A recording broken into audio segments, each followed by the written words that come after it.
Good day, everybody. Thank you for coming to another episode of Send It ATV podcast. Today, I have a great guest out of um, Idaho, just trying to see about what's going on in that part of the woods, if you will. He is very active in his club. It's the Public Lands Access Year Round Club, play for short.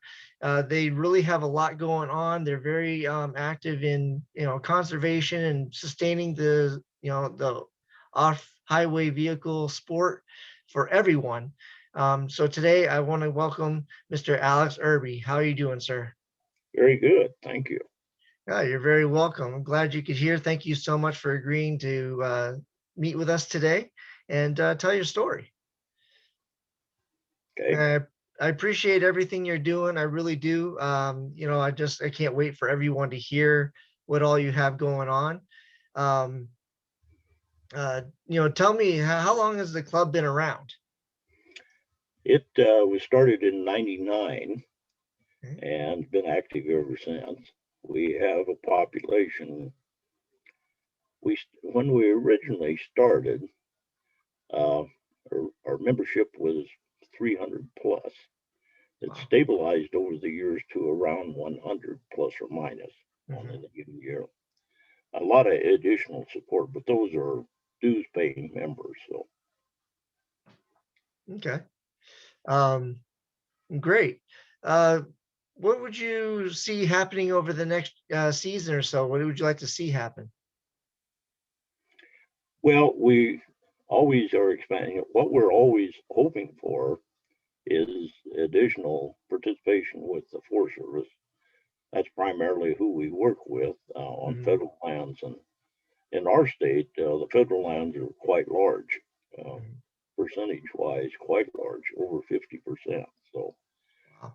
and in our area, even higher than that. So, uh, basically, the wilderness areas in the lower 48 primarily is within certainly driving distance of us within a day or less.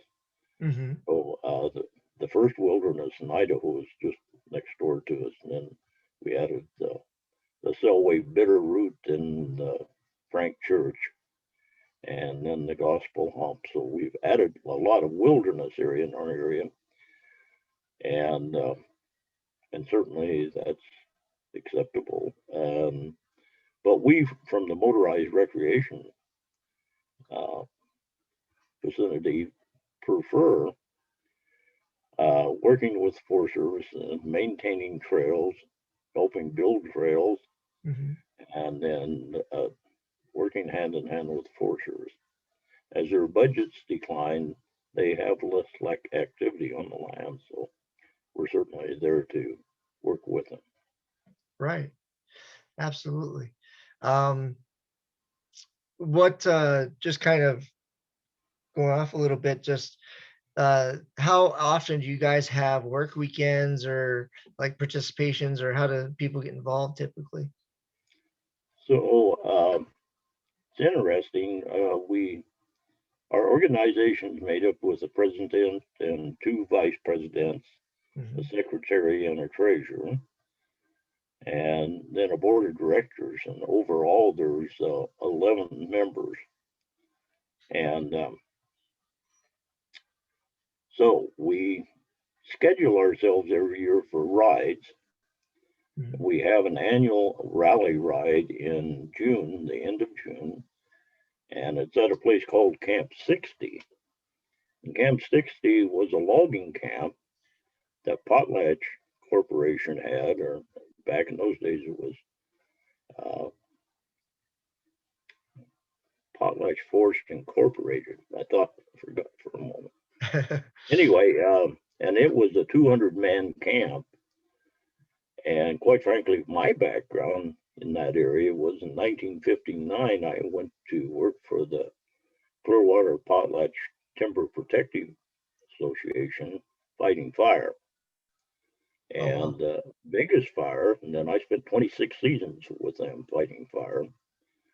And that's where it started, though, because we had three or four fires burned together out in that region. It was the biggest fire of the year, and by far the biggest fire in the 26 years I was there. Mhm. And so I'm very familiar with the area.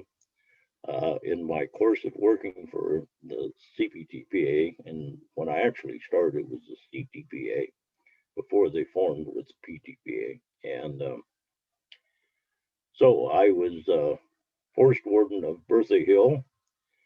It's a historical lookout site registered in the historical volumes as the first lookout in the United States for the purposes of spotting forest fires.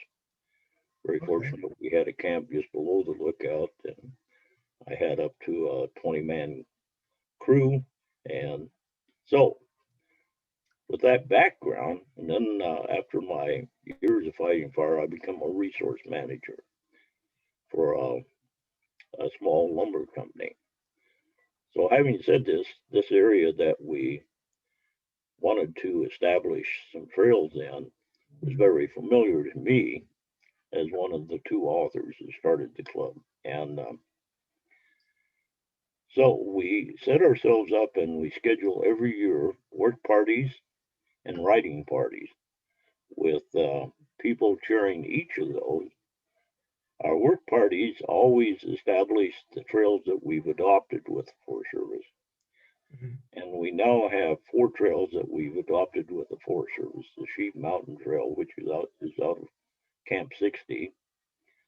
Um, and it's close to 40 miles long. It's 36, I think, long.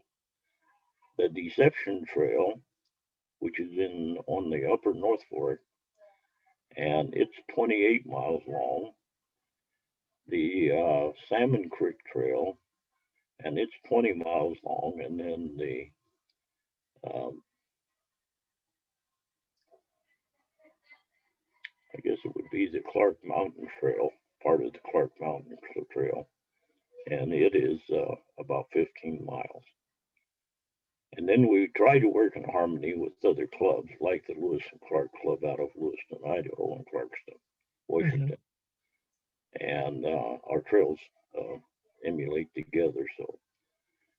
So we will work as long as it takes each year on each trail in clearing debris. It's a heavy forested area.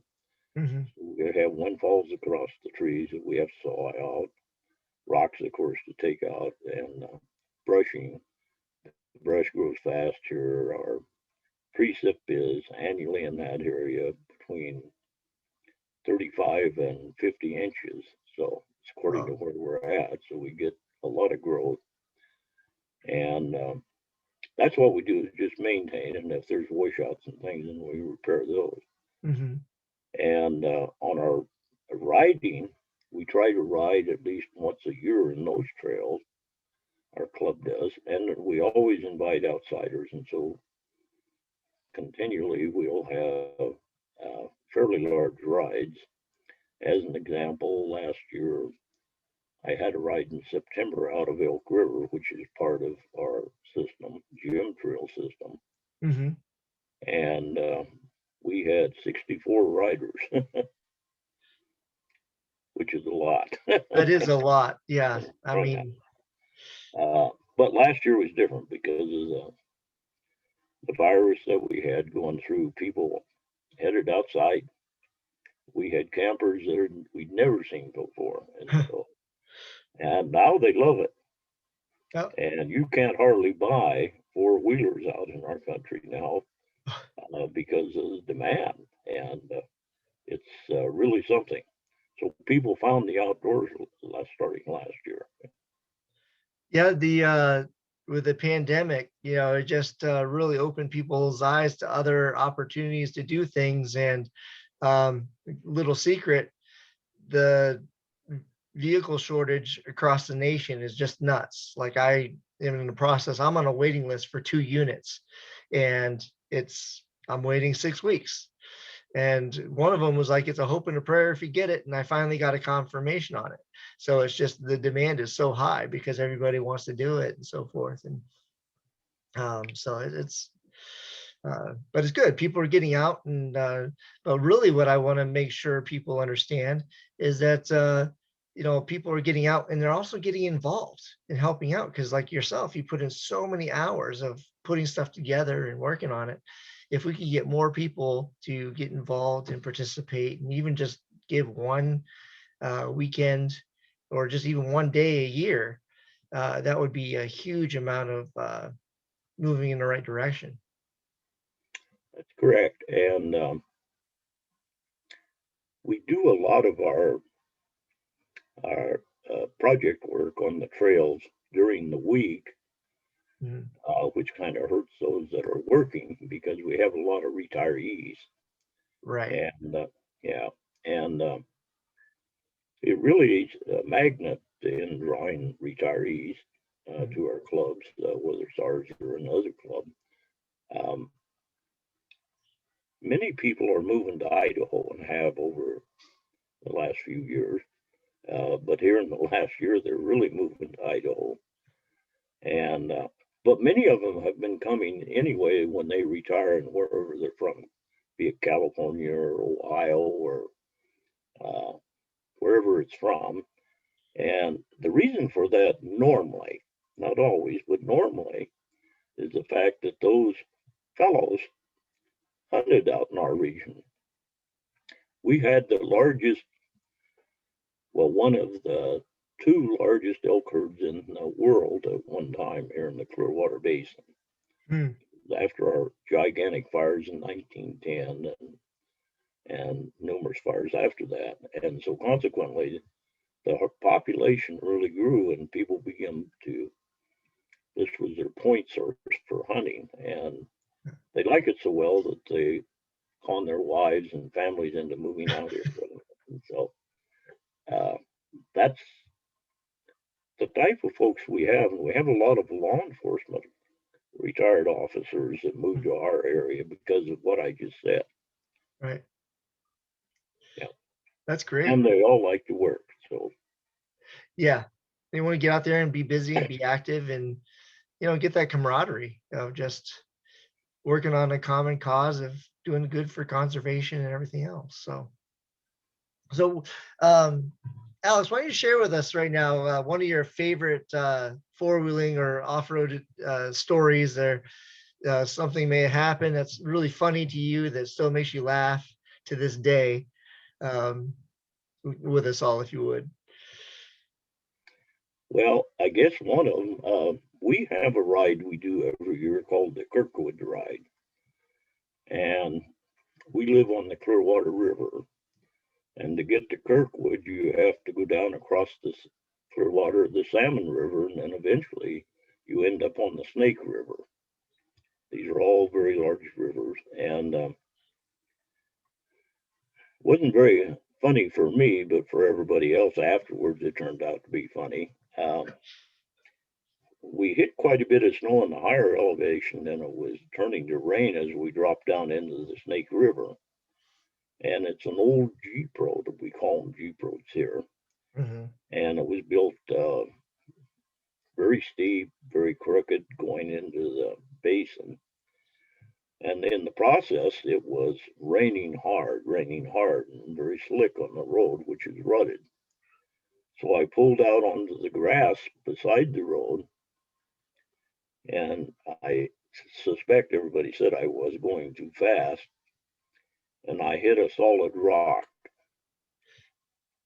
The machine stopped, and I didn't. But I did have my helmet on. I was Superman just for quite a ways, plowed up the sod, and everybody got quite a chuckle out of that. Another trip into that same area, different trip, with my hunting buddies.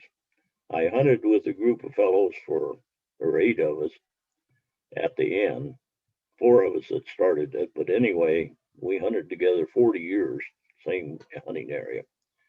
And they wanted to go in, so we took off. And there was still quite a bit of snow over the top of the mountain between the Salmon and Snake River. And in the process of going up over, it was quite you had to be very careful so you didn't get stuck. We finally made it through. And one of the guys started bitching and hollering at me that, uh, oh, I can't remember what was the name of the stranded party going up over into California. It was a wagon train during early land days. Anyway, he started hollering that I'd let him into that. We were going to perish because I do. Each and every trip's its own fun, and there's always something good to remember about it. I've got two long trips that we make every year. We started with the first one last year. Mhm. It starts at a place called Clarkia, Idaho, which is north of or north central Idaho, and winds around, and it's part of the Gym Trail, which we designed, which is 132 miles long. It starts at Elk City and goes all the way through to Avery, and it touches into Clearwater and Kuski, Weippe and Pierce and Elk River, and eventually Avery.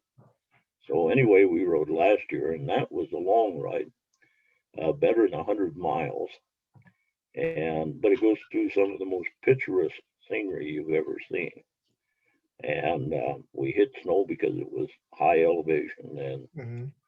and the CC roads. There's part of the trail that we use, and then drop into Avery, which was mining and timber facilities. Go through tunnels to get there, so it's an interesting ride. The other one, after we work on the Deception Trail each year, we go into Montana. So we go over the hill from where we camp in Idaho into Montana. We're on 3 national forests before we finish.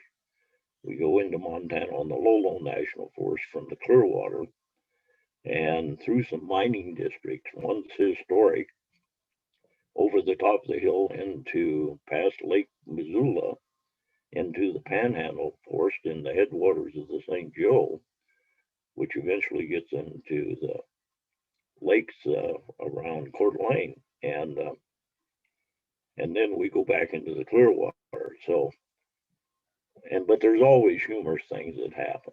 Oh, of One of course. the most humorous things, yeah, on that trip was my buddy Big Dave Gallantomini. He's a big fellow. He's 6'7" or 8" and weighs 300 plus pounds, quite a bit plus.